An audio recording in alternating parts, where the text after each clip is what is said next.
అశోక్పేట road Kunnur. అవునవును అవునండి.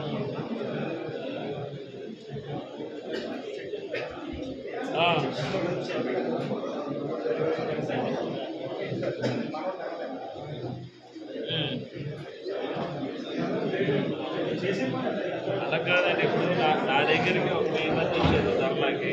నా దగ్గరికి నేను వీళ్ళకి ఏం సమాధానం చెప్పాలి? కనీసం నాకు చెప్పలేదు, అటు ఎంపీ గారికి చెప్పలేదు. ఏదో ఉద్యోగ జీవనం పడ్డారు, కొట్టేశారు. 10 కిలోమీటర్లు కొట్టారా?